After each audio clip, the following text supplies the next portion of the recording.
Good morning, Next Generation. It's Miss Kate. I am going to be reading you a book today. The title of the book is Giraffes Can't Dance, and it's written by Giles Andreas and Guy Parker Reese. Giraffes Can't Dance. Gerald was a tall giraffe whose neck was long and slim, but his knees were awfully crooked and his legs were rather thin. He was very good at standing still and munching shoots off trees, but when he tried to run around, he buckled at the knees. Now, every year in Africa, they hold a jungle dance where every single animal turns up to skip and prance. And this year when the day arrived, poor Gerald felt so sad because when it came to dancing, he was really very bad. The warthogs started waltzing and the rhinos rock and rolled. The lions danced a tango that was elegant and bold. The chimps did the cha-cha-cha with a very Latin feel, and 8 baboons teamed up for a splendid Scottish reel. Gerald swallowed bravely and he walked toward the floor, but the lions saw him coming and they soon began to roar. "Hey, look at clumsy Gerald," all the animals sneered.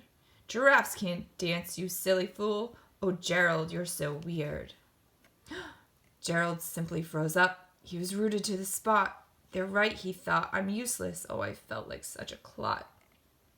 So he crept up from the dance floor and started walking home. He never felt so sad before, so sad and so alone.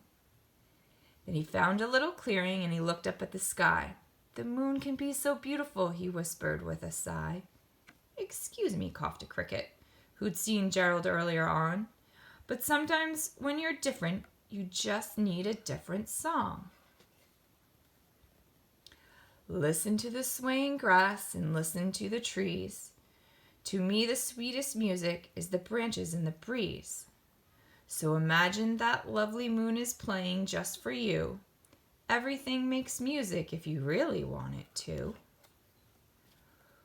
With that, the cricket smiled and picked up his violin. Then Gerald felt his body do the most amazing thing. His hoofs started shuffling, making circles on the ground. His neck was gently swaying, and his tail was swishing around. He threw his legs out sideways, and he swung them everywhere. He did a backward somersault, and he leapt up in the air. Gerald felt so wonderful. His mouth was open wide.